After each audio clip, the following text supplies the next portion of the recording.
ડીસામાં કાપડના વેપારી અને શોરૂમના શિક્ષણ વિભાગની તપાસના નામે મજાક થઈ હોય તેવી આ ઘટના સામે આવી છે, કેમ કે ડીસામાં મહેન્દ્ર યુનિફોર્મ નામની દુકાનમાં તપાસ કરવામાં આવી છે। શાળાઓની મંજૂરી વિના યુનિફોર્મ પર લોગો લગાવવાના આરોપસર આ તપાસ કરવામાં આવી છે। તો દુકાનમાંથી આસેડા પગાર કેન્દ્ર શાળાના લોગો સાથેના યુનિફોર્મ મળી આવ્યા છે। દુકાન માલિક સામે કડક કાર્યવાહીના બદલે ઠપકો આપીને છોડી દેવામાં આવ્યા છે। લોગોવાળા ડ્રેસ જપ્ત કરી શિક્ષણ વિભાગના અધિકારીઓએ દુકાનમાં જ મૂકી દીધા છે। ફક્ત લોગોવાળા ડ્રેસ વેચવાની મનાઈ ફરમાવી સંતોષ માની લેવામાં આવ્યો છે। તો બનાસકાંઠાના ડીસાની આ ઘટના સામે આવી છે, જ્યાં કાપડના વેપારી અને શોરૂમના શિક્ષણ વિભાગની તપાસમાં આ મજાક થઈ હોય તેવી ઘટના બની છે, કેમ કે ડીસામાં મહેન્દ્ર યુનિફોર્મ નામની દુકાનમાં તપાસ કરવામાં આવી। વધુ માહિતી સાથે સંવાદદાતા રોહિત જોડાઈ ગયા છે। રોહિત, ડીસામાં મહેન્દ્ર યુનિફોર્મ નામની દુકાનમાં તપાસ કરવામાં આવી, પરંતુ આ તપાસ જાણે કે મજાક બની ગઈ છે। શું વિગતો પ્રાપ્ત થઈ રહી છે?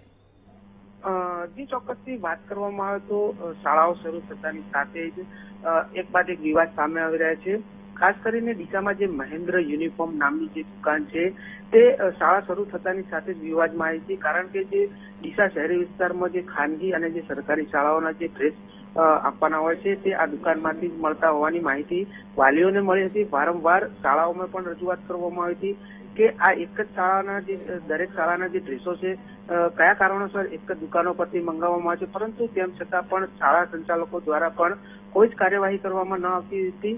જે બાદ અહીંના જે વાલીઓની વારંવારની જે રજૂઆતો હતી તેને લઈ શિક્ષણ વિભાગ દ્વારા આ જે દુકાન હતી મહેન્દ્ર યુનિફોર્મ ત્યાં તપાસ હાથ ધરવામાં આવી હતી, ને જે દરમિયાન અલગ અલગ સરકારી શાળા અને જે ખાનગી શાળાઓ હતી તેના ડ્રેસ મળી આવ્યા હતા। મહત્વની વાત એ હતી કે જે આસેડા પ્રાથમિક શાળા જે સરકારી શાળા છે તેના સિમ્બોલ વાળી પણ અહીં ડ્રેસ મળી આવ્યા હતા, જેને લઈ અહીં શિક્ષણ વિભાગ દ્વારા તપાસ કરી હતી। પરંતુ જે બાદ આ સમગ્ર મામલો સામે આવ્યો હોવા છતાં પણ શિક્ષણ અધિકારી દ્વારા કોઈ જ કાર્યવાહી કરવામાં આવી ન હતી।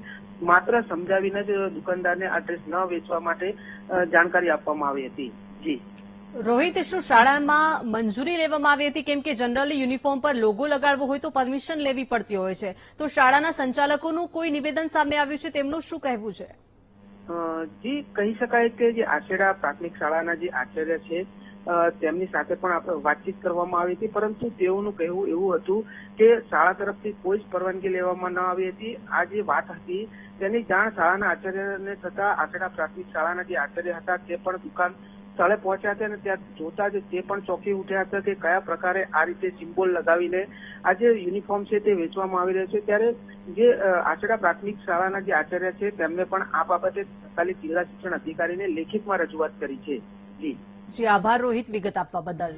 તો ડીસાની આ ઘટના સામે આવી છે। ડીસામાં મહેન્દ્ર યુનિફોર્મ નામની દુકાનમાં આજે તપાસ કરવામાં આવી છે। ફક્ત લોગોવાળા ડ્રેસ વેચવાની મનાઈ ફરમાવીને સંતોષ માનવામાં આવ્યો છે। મહત્વનું છે કે મહેન્દ્ર યુનિફોર્મ નામની દુકાનમાં તપાસ મુદ્દે આચાર્યએ બોલવાનું ટાળ્યું છે। આચાર્ય જીતુ પંચાલે વીટીવી ન્યૂઝ સમક્ષ બોલવાનું ટાળ્યું છે। સમગ્ર મામલે સંપર્ક કરવાનો પ્રયાસ કર્યો છે, ત્યારે તપાસ મુદ્દે આચાર્યએ બોલવાનું ટાળ્યું છે।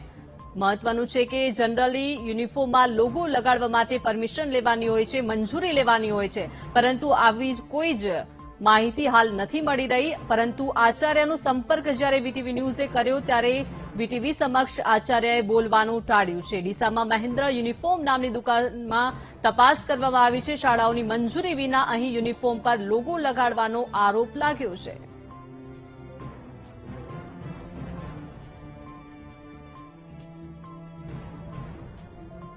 તો આપણી સાથે હરીશ ઠક્કરવાલી જોડાઈ ગયા છે। હરીશભાઈ, સ્વાગત છે વીટીવી ન્યૂઝમાં। જે આ સમગ્ર ઘટના સામે આવી છે કે યુનિફોર્મ ખરીદવાવાળો જે લોગો યુનિફોર્મમાં લગાડવામાં આવે છે, ડીસાના એક કાપડ વેપારીના ત્યાં દુકાનમાં તપાસ પણ કરવામાં આવી, યુનિફોર્મ પર લોગો પણ હતો અને પરમિશન શાળા દ્વારા આપવામાં નથી આવી તેવી માહિતી અત્યારે છે। જે મેમ ખાસ તો જણાવી દઈએ કે ડીસામાં જે મહેન્દ્ર યુનિફોર્મ નામની જે દુકાન ચાલે છે જેમાં ખાસ સમયથી અનેક શાળાઓ સાથે કોન્ટેક્ટ ધરાવી અને આ યુનિફોર્મ દુકાનદાર જે છે તે ગ્રાહકો સાથે વાલીઓ સાથે ઉઘાડી લૂંટ ચલાવી રહ્યા છે કે જે યુનિફોર્મ 500 રૂપિયાનો યુનિફોર્મની કિંમત આજે 800 થી 1000 રૂપિયા લેતા હોય છે। જો શાળા સંચાલકોની ભાગ બતાવી વિના તો આ શક્ય નથી। અને જ્યારે સરકારી શાળાઓના યુનિફોર્મ એક ખાનગી દુકાનમાં એના લોગા સાથે મળી આવતા હોય અને શિક્ષણ અધિકારી હાજર હોય શાળાના આચાર્ય હાજર હોય છતાં પણ કોઈ કડક કાર્યવાહી ના કરી શકતા હોય તો એના પર પણ શંકા ઉપજાવે છે કે આ પણ એમની પર ભાગ બટાઈ હોઈ શકે છે. કારણ કે આમાં શિક્ષણનો એક વેપાર કરી નાખ્યો છે આ લોકોએ અને વહીવટીતંત્ર અને જિલ્લા શિક્ષણ અધિકારીથી લઈ જિલ્લા શિક્ષણ વિભાગ આખું આ ચુપકેજી જીવે છે. એટલે વાલીઓને તો અત્યારે ભોગવવાના દિવસો છે. કારણ કે બાળકને શિક્ષણ તો આપવું જરૂરી છે, પણ શિક્ષણ સાથે સાથે હવે શિક્ષણ સાથે પૈસાનો પણ વેપાર થાય છે. અત્યારે કાળઝાળ મોંઘવારી છે, મોંઘવારીમાં કઈ રીતે પૂરું કરવું એ અમે જીવન જીવતા હોય છીએ, અમે જાણીએ છીએ. પરંતુ આ જે હકીકતમાં આવી જે સ્કૂલો જે હોય કે જે અમની સાથે કોન્ટેક્ટ ધરાવતી હોય અને એમના યુનિફોર્મો આવી રીતે એમની ભાગ બટાઈથી વેચાતા હોય તો ખરેખર સરકારે આ બાબતે કડક કાર્યવાહી કરવી જોઈએ. અને જે પણ શિક્ષણ માફિયાઓ છે કે જે આ શિક્ષણનો વેપાર કરતા હોય તેમની સામે શિક્ષણ અધિકારી દ્વારા કડકથી કડક કાર્યવાહી કરવી, ફોજદારી કાર્યવાહી કરવી જોઈએ અને પોલીસ ફરિયાદ કરવી જોઈએ, જેથી બીજી વાર આવી કોઈ ઘટના ના બને. હરીશભાઈ, ખાસ કરીને આ યુનિફોર્મ લોગો વાળું મળ્યું છે, એટલે કે પરમિશન પણ આ દુકાન ધારકે નથી લીધી, ત્યારે એની સામે કાર્યવાહી કે દંડ થવો જોઈએ. આવું નથી થયું, તેના પાછળ શું કારણ હોઈ શકે? મેમ, જયારે આજે અત્યારે ઘટના બની, જે આશેડા પગાર કેન્દ્ર શાળાના આચાર્યને ત્યાં સ્થળ પર બોલાવ્યા હતા અને એમને પોતે કીધું કે અમારી કોઈ મંજૂરી આપેલ નથી, છતાં અમારા લોગાનો ઉપયોગ કરેલ છે. તો એક સવાલ ઉભો થાય છે કે આ યુનિફોર્મ વેપારી જે છે એની પાસેથી સરકારી સ્કૂલનો લોગો આવ્યો કઈ રીતે અને કઈ રીતે એને પોતાના યુનિફોર્મ પર છપાયો, આ એક મોટો સવાલ છે. પરંતુ હજુ સુધી કોઈ કાર્યવાહી થઈ નથી. માત્ર જે યુનિફોર્મ હતા તે કબજે કરી અને શિક્ષણ કચેરી લઈ જવાની જગ્યાએ હજુ સુધી એની દુકાનમાં જ મૂકી દીધું છે. એની દુકાનમાંથી હજુ ત્યાંથી હટાવ્યા નથી, પાત્ર પેક કરી મૂકી દીધા છે અને એવું જણાવ્યું છે કે હવે વેચાણ કરવા નહીં. આ એમને ખાલી 8,000 કરી દીધા છે. એટલે આમાં મને તો પૂરેપૂરી શંકા છે કે શિક્ષણ વિભાગની આમાં મિલીભગત હોવી જોઈએ. જી બિલકુલ હરેશભાઈ, ખાસ કરીને આચાર્યએ પણ બોલવાનું ટાળ્યું છે, ત્યારે આવી ઘટનાઓ આગળ ના બને તે માટે વાલી તરીકે આપની શું માંગ છે? મારી તો એવી માંગ છે કે શિક્ષણનો વેપાર બંધ થવો જોઈએ.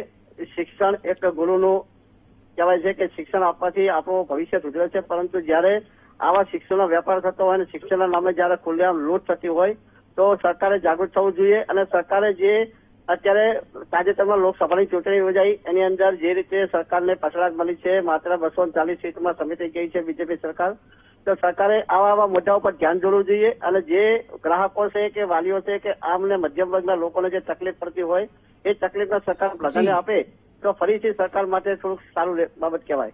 જી આભાર હરેશભાઈ, વીટીવી ન્યૂઝ સાથે જોડાયા તે બદલ.